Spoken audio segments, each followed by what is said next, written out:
E aí, gente, da ciência aqui. Hoje a gente vai falar do teorema de não clonagem, que é um dos mais importantes na história da computação quântica, porque é importante para a criptografia, que estados quânticos não podem ser clonados, ou seja, um hacker man in the middle não consegue interceptar uma mensagem e conseguir codificar ela como é na mecânica clássica.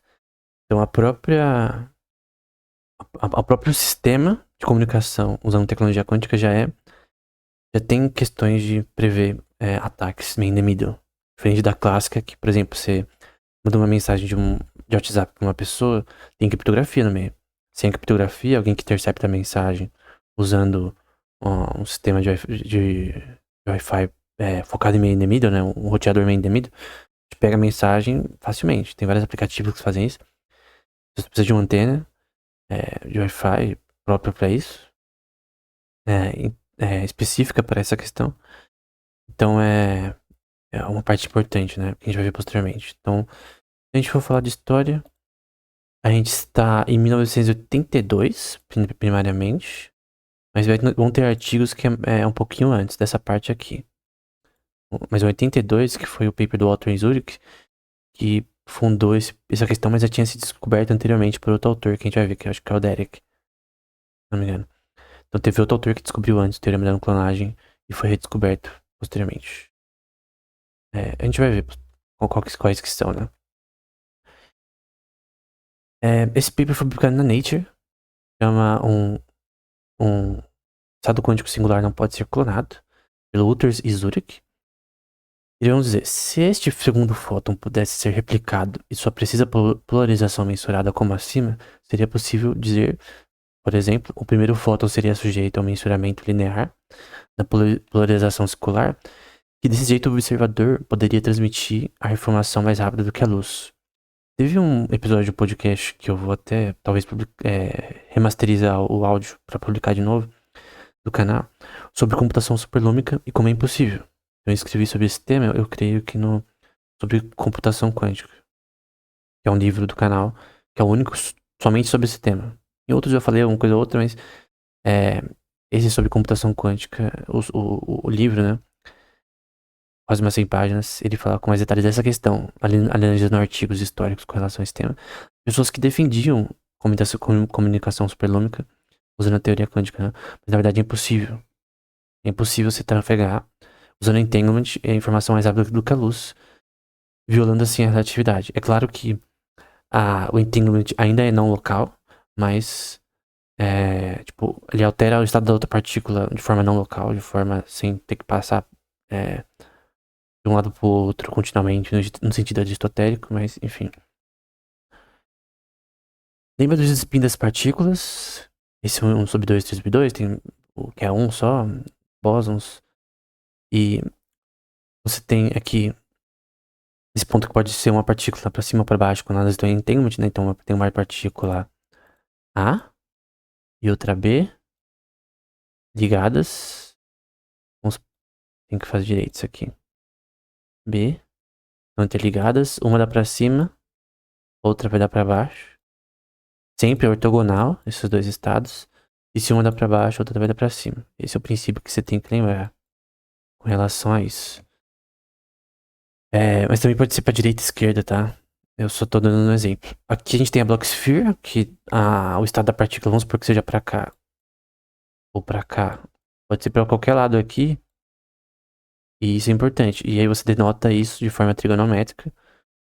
Usando θ e φ como variáveis. E usando seno e cosseno pra entender qual região que tá sendo notada aqui, por exemplo. Mas aqui é um triângulo. Vamos fingir que tá reto, né? Então essa área aqui, eu quero denotar essa área aqui, por exemplo. Então, eu uso θ para isso e φ. Então, eu uso θ e φ para saber isso daí. E as representações trigonométricas de seno e cosseno para conseguir tangente, para conseguir fazer equações e algoritmos nesse contexto. Aí você tem, do paper, tô citando o paper, a polarização dos fótons, que é denotado por A, de S, aqui a notação de Dirac. A gente vai ver posteriormente com mais detalhes, mais pra frente, no curso. E aí você tem aqui, por exemplo, um estado, pode ser pra cima ou pra baixo, ou um estado de superposição de partículas. Em vez de estar pra cima, ele tá nos dois. ou em vez de estar pro lado, também pode ser. E, obviamente, se eu medir um estado A pra esquerda, o outro tem que ser pra direita. É o spin da partícula, a rotação da partícula. Em ortogonal. Só que tem um estado de superposição de partículas, né? Então você tem distribuições de probabilidade pra saber qual que vai ser qual. E aqui tá sendo representado como vertical e horizontal, né? E aí você tem a representação geral disso, né? Do Hamiltonian, por exemplo. Da evolução desse sistema em que você tem o alfa e o beta aqui. A parte alfa, beta. Em que aqui ela pode tanto ser pra cima ou pra baixo. Tá em superposição de partículas. Ou pode ser pra direita e pra esquerda, no contexto da rotação, né? Vai ficar mais claro posteriormente, visualmente, né? Eu vou dizer, nenhuma desses casos, o estado final seria o mesmo estado com dois fótons. A polarização alfa para cima ou para baixo e beta para direita e para esquerda. Esse estado poderia ser requerido no aparato de um amplificador perfeito, né? Então você tem um estado com essas variáveis na vertical e horizontal. Você tem a notação de Dirac para denotar esses qubits de informação. E aí você tem a composição desses dois estados, em que um estado puro é diferente daqueles obtidos na superposição. O estado puro é um estado diferente de um mixo, por exemplo. A gente pode ver isso daí posteriormente. É um princípio importante. Estados puros e mixos também é muito importante na própria física quântica em si. Perdão, na computação quântica. Tem diferença. Você tem uma computação com estados puros ou não. É mais complexo isso daí.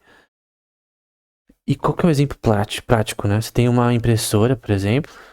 Você quer clonar os estados. Então aqui você conseguiu clonar com perfeição os estados para cima e para cima.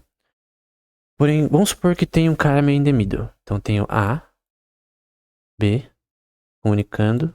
E um cara, um hacker, ele vem. A gente vai chamar de Eva. Tem Alice e Bob. Eva vai vir aqui pra hackear ambos. Vão verde. Então Eva, Eve. Na versão clássica, a Eve vai pegar essa informação. O que a Alice e Bob pode fazer é colocar uma criptografia aqui. Opa. Então ela vai pôr uma criptografia. Então eu vou colocar aqui uma função e de x, uma função criptográfica para encriptar a mensagem. Mas se for numa questão de usando computação quântica, quantum distribution que a gente vai ver posteriormente, não é possível que esses estados sejam clonados. Então a gente vai pegar essa informação sem criptografia, aqui na parte de hardware, né, na própria informação em si, ela vai pegar os negócios tudo embaralhado. Então o que vai ser 0, 1, 0, 1, vai ser tipo algo totalmente embaralhado. Então vamos supor que a informação fosse S. Não, perdão, vamos supor que a informação fosse S. E aí ela vai pegar isso aqui, tudo embaralhado. E ela não vai conseguir. Tem artigos que tentam fazer conseguir. Tem artigos de que dizem que é possível se hackear mesmo nesse contexto. E principalmente no final, essa informação vai ser clássica, né? Vai ser interpretada de forma clássica. Você pode hackear nessa parte. Então tem a parte quântica e clássica na parte final o que é chamado de teleportação quântica, né? Que a gente vai posteriormente. Eu tô transmitindo informação de A até B. Na parte B, até, por exemplo, né, nessa linha tracejada, eu vou colocar em outra cor, é impossível que ele pegue a informação. Só que se ele pegar a informação em B, depois de interpretada classicamente, eu vou colocar C, aí a informação vai ser hackeada da mesma forma. Então,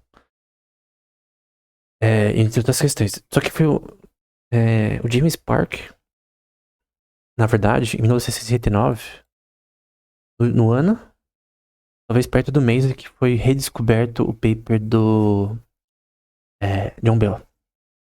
Então a gente tem uma linha de tempo aqui. Até 82. A gente tem. Vamos supor que aqui é 69. E aqui é 74. Aqui foi descoberto. Foi provado o teorema de Bell. Em 64, o teorema de Bell foi criado. Que foi redescoberto. Em 74 foi provado. Em 72 já, porque o paper já tinha sido publicado, né? Só que Em 1969 também esse paper foi feito, que é sobre quantum jumps. Então, era o Bohm, acho que é Bohm o nome dele, que falava sobre essa questão de que você poderia ter pulos numa órbita, né? As órbitas de elétrons ao redor no átomo não são assim, tá? Elas são mais tipo como bolhas, que podem ser representadas dessa forma aqui. Finge que eu desenhei certo. Só a questão é que você poderia pular de órbita para órbita, né? Fazer um pulo, um quantum jump. Só que ele vai mostrar que isso está incorreto, né? Ele vai dizer, foi dentro dessa estrutura filosófica que o conceito de transição quântica surgiu pela primeira vez. Assim, o átomo de Bohr imaginou-se que um elétron saltava instantaneamente de uma órbita para outra, o famoso quantum jump.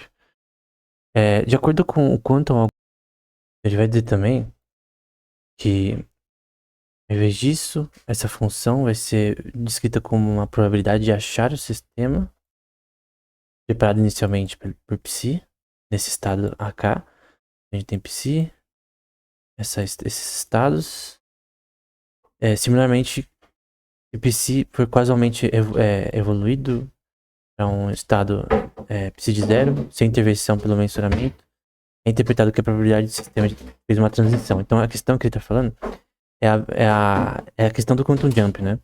De que essa função aqui pode ser interpretada como que um sistema poderia pular de um estado para outro, de uma órbita para outra na sua estrutura química, né? Na forma que essa estrutura funciona, você pode pular de uma órbita para outra. E seria interessante ver como isso se aplicaria para o princípio de Pauli, né? Na limitação de quantos elétrons pode ter por cada parte, né? Enfim, das órbitas.